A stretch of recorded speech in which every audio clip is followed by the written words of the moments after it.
Hi guys, my name is Sally Fowler. I'm the owner and trainer for Disabled Advantage. Thank you for joining me on this tier for Service Dog Questions Answered. Today's question is, what is a CRPS service dog? And simply put, a CRPS service dog is a type of service dog who works with a person who's disabled by complex regional pain syndrome, which is also called CRPS for short. And complex regional pain syndrome is a condition that most people have never heard of unless you have it, or unless you know somebody who has it, or you're tangentially connected to the chronic illness world. And even in the medical community, not a whole lot is understood about CRPS. An overview of CRPS for people who are new to learning about this condition and these types of service dogs is that it's a neurological condition that usually starts after some type of injury or trauma. And for whatever reason, something goes wrong in the communication systems between our brain and our nervous system and our pain receptors. And our brain and our nervous system get rewired to interpret that injury and that trauma as being way more painful than it actually should be, and way more sensitive to external stimuli than it should be. And the longer this affects us, that sensation and that crossed signals interference happens in the rest of our body. Our central nervous system essentially gets rewired and rewritten to interpret all incoming signals as pain signals, no matter what it is. So things as gentle as a hug hurt. Really soft fabric can feel like burlap. Most of the time, our resting baseline is we feel like we've been soaked in gasoline and lit on fire. We have severe nerve pain in response to everything that we experience. And when I say everything is painful, I really mean literally everything is painful. And it's a huge, huge concept, which can make it harder to understand CRPS. And it makes it a lot harder to study CRPS and figure it out, because it presents differently in every person who has it. Overall, all of us experience severe nerve pain that may or may not have a root cause, has spread out of control, and some of us have nerve damage. I have nerve damage in my right arm and my right knee, but I have CRPS full body. And I don't have nerve damage in the rest of my body, but my central nervous system reacts to stimuli as if I was just constantly on fire all the time, or constantly getting injured all the time, and I'm not. But I have friends who don't have nerve damage. I've talked to other people with CRPS who don't have nerve damage. So it changes in how it presents, and it changes in the severity from person to person. And so unlike a lot of more familiar disabilities, CRPS is extremely dynamic. It doesn't even stay static for each individual person. It can change over a person's lifetime and get worse, or a little bit better, or worse again. And so it's a very unique to each person type of disability. And it's not even always a disability.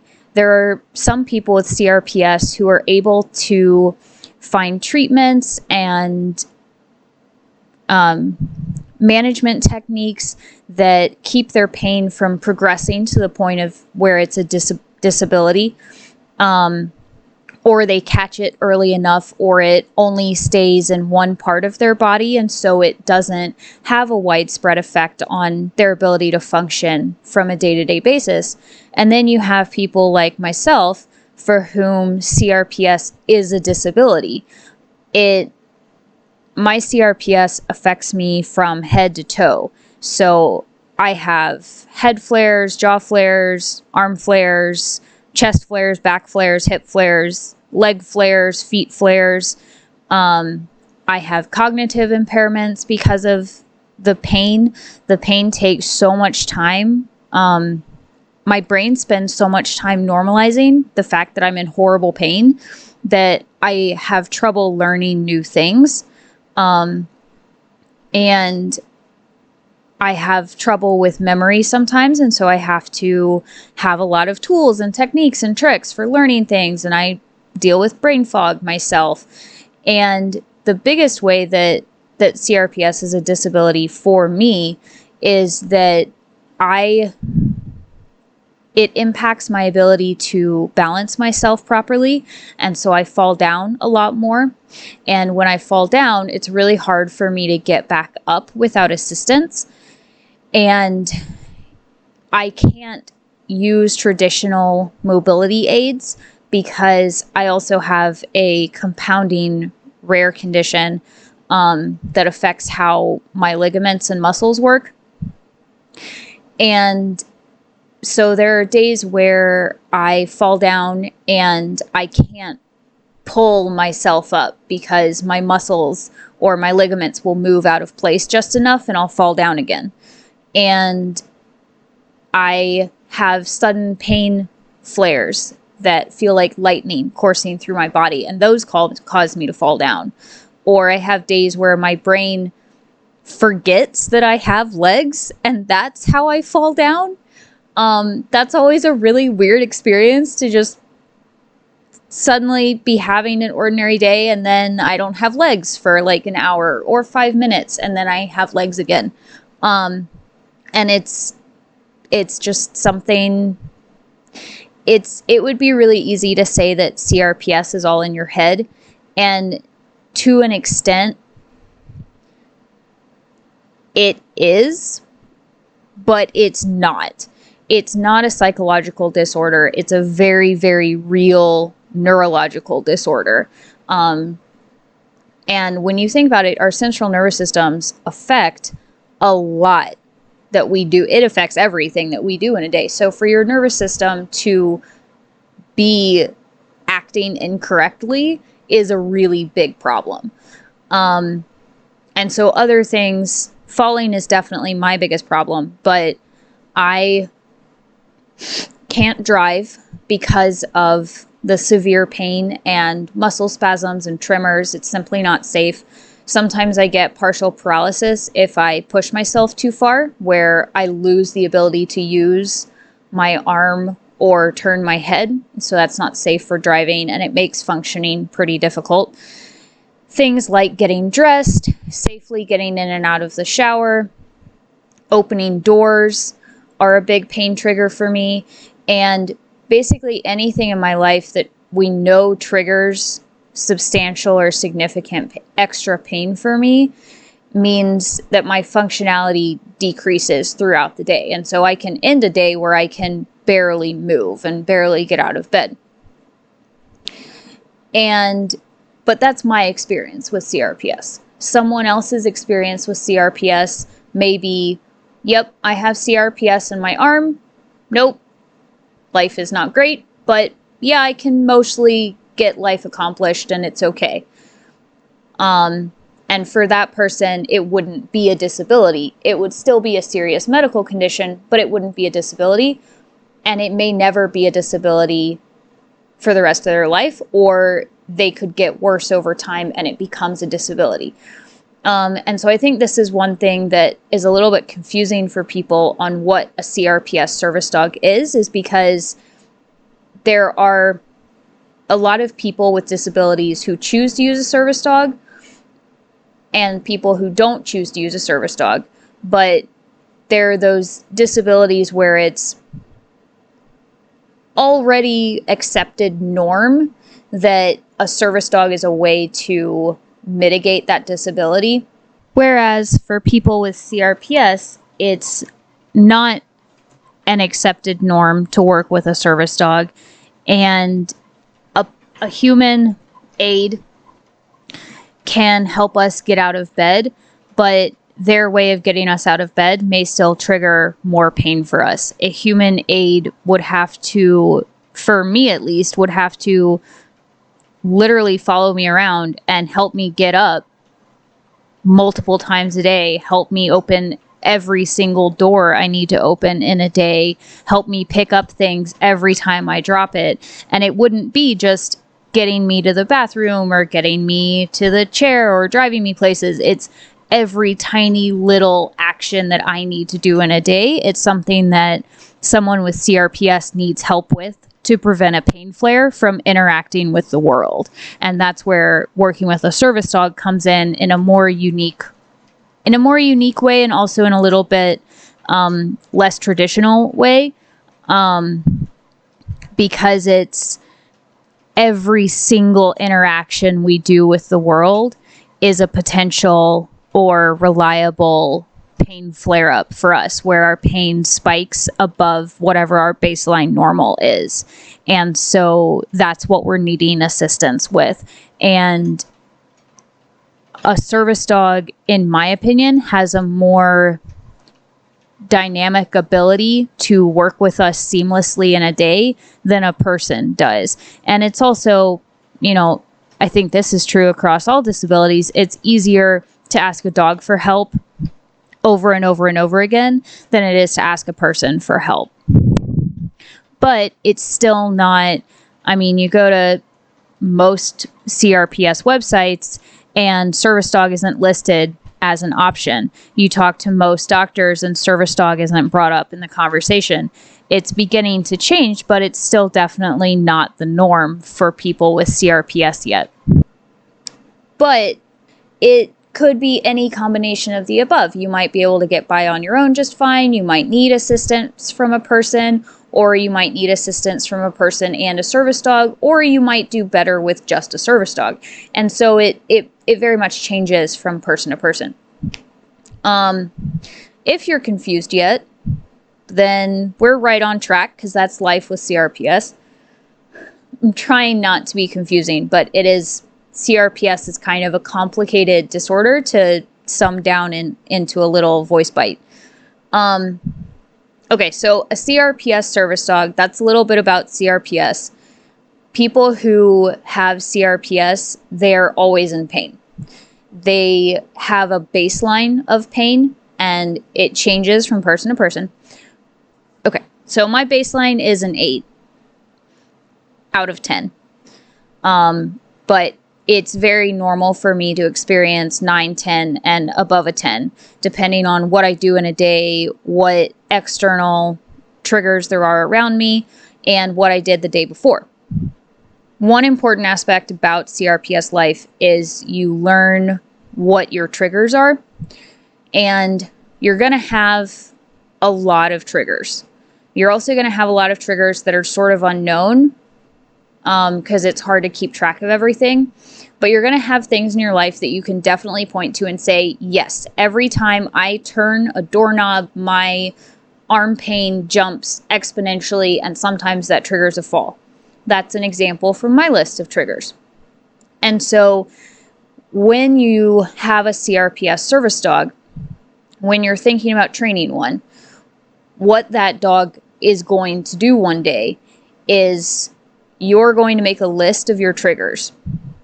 And you're going to look at that list and figure out, with a professional service dog trainer like myself, what of those triggers a dog can help prevent.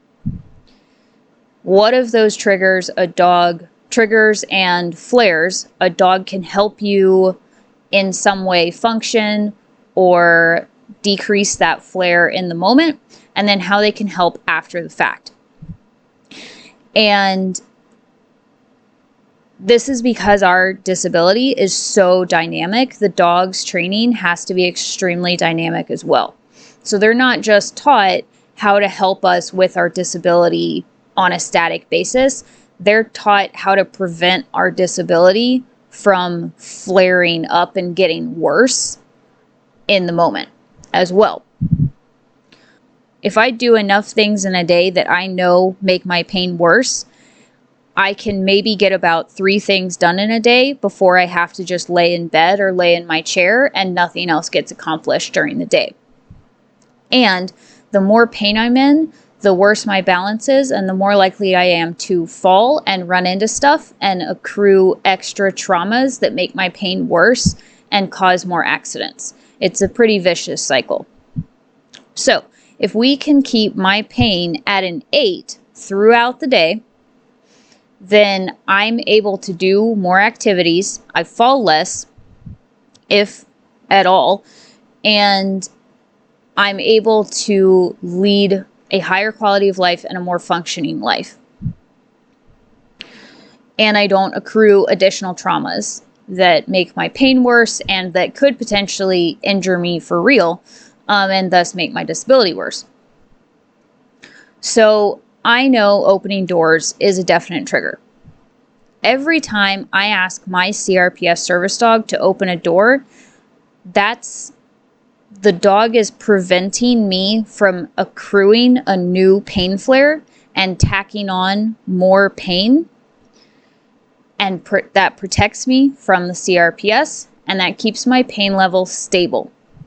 And that allows me to have more energy and functionality for other things. Every time my service dog helps me off the floor, either because I fell there or because I sat down to do something, pushing up on my service dog's shoulders is easier and less strain on my muscles and my ligaments than me trying to pull myself up is. And so that also prevents an extra flare from starting. In the moment, on a day-to-day basis, my CRPS causes baseline pain, fatigue, and the more I do in a day, I get hand tremors, and so I drop stuff more and more.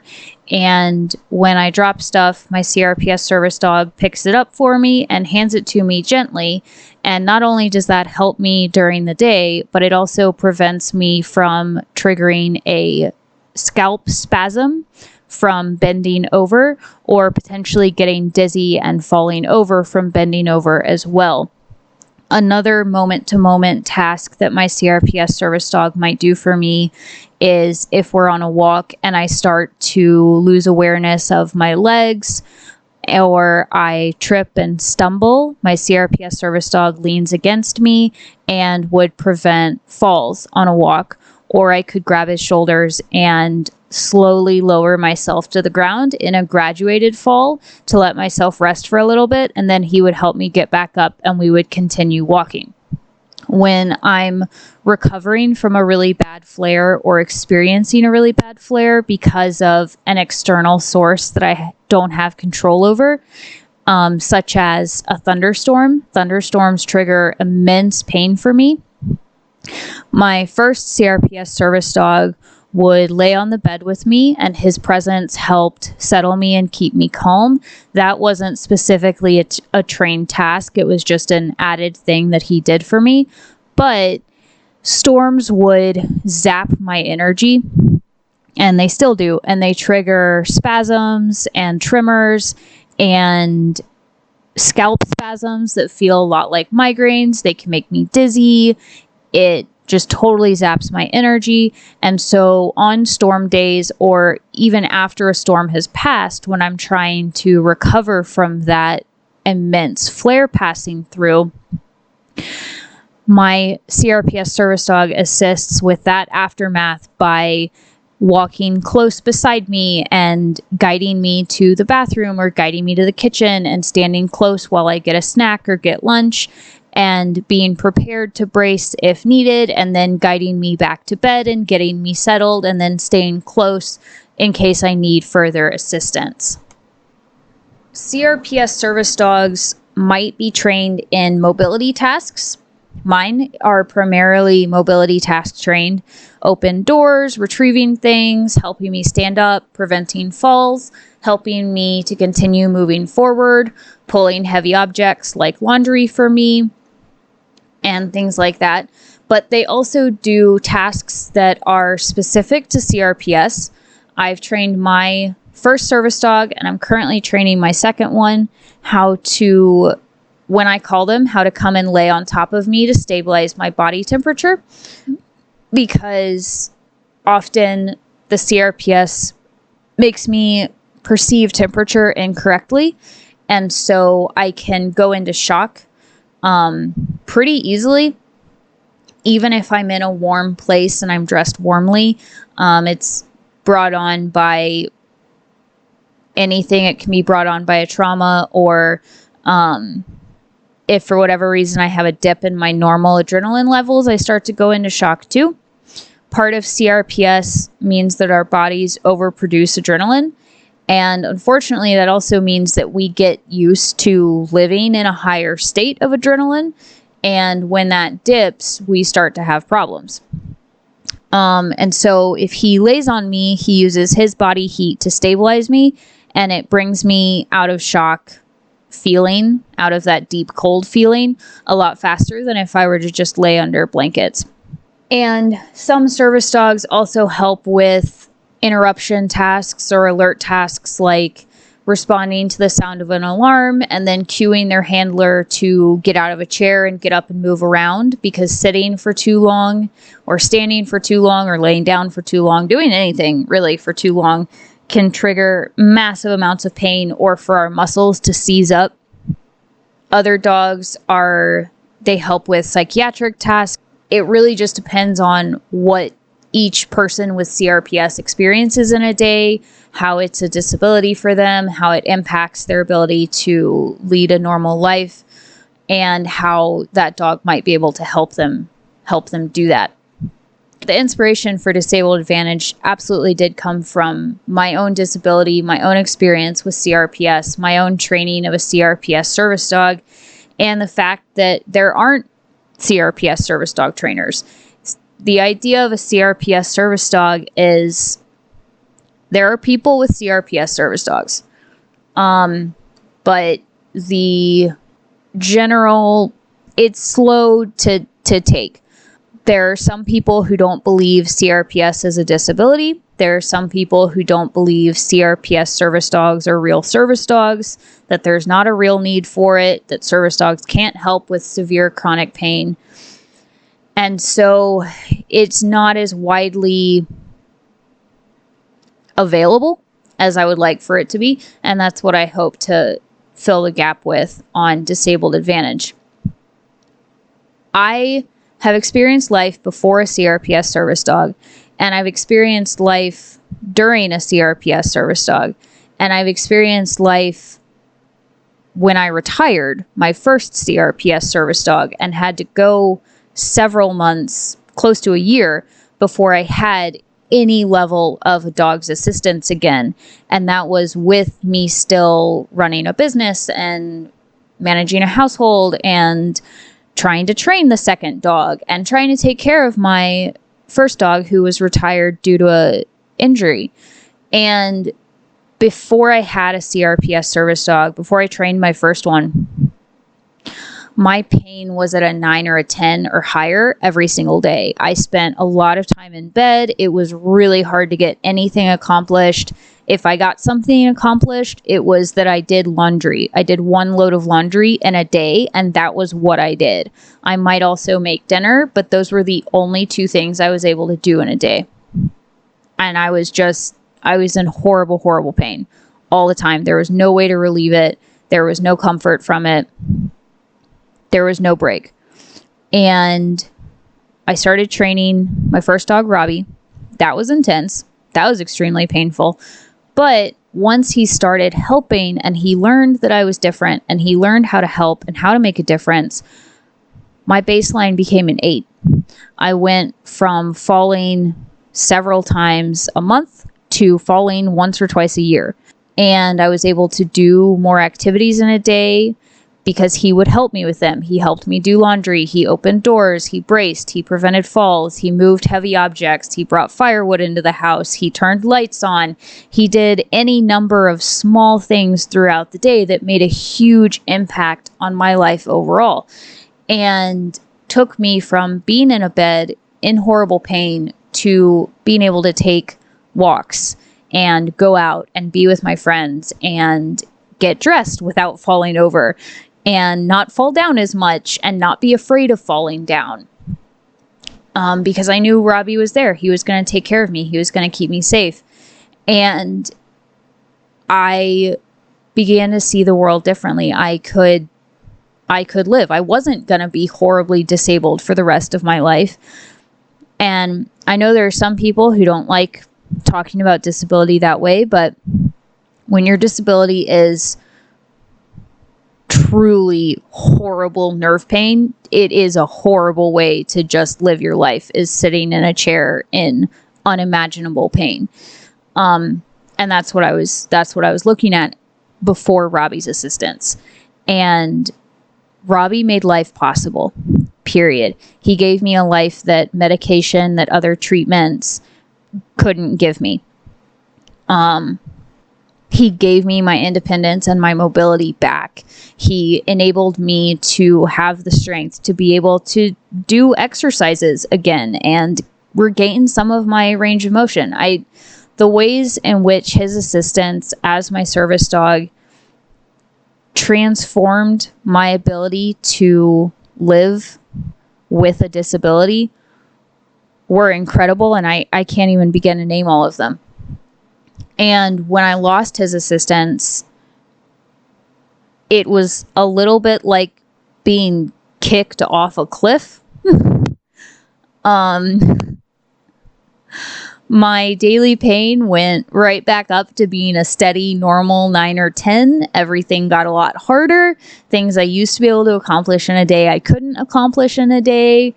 The pain got rapidly out of control again, and I got clumsier. I had more falls, more traumas where I would just run into door frames or bump into stuff and cut my hands while cooking because my hands were shaking from exhaustion. And it was like being kicked off a cliff. There's no other way to really describe that. It was terrible.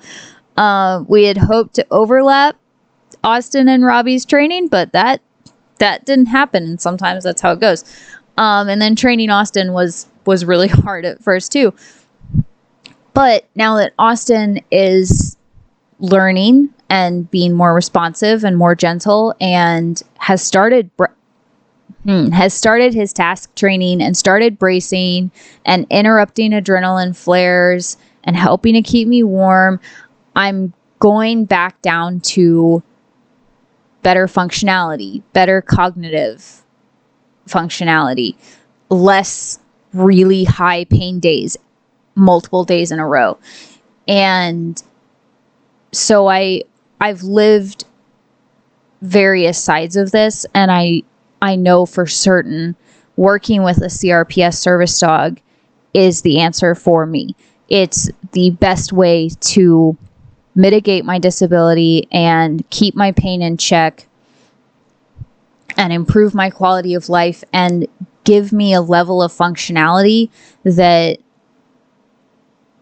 is possible with CRPS, but only made possible by working with a service dog.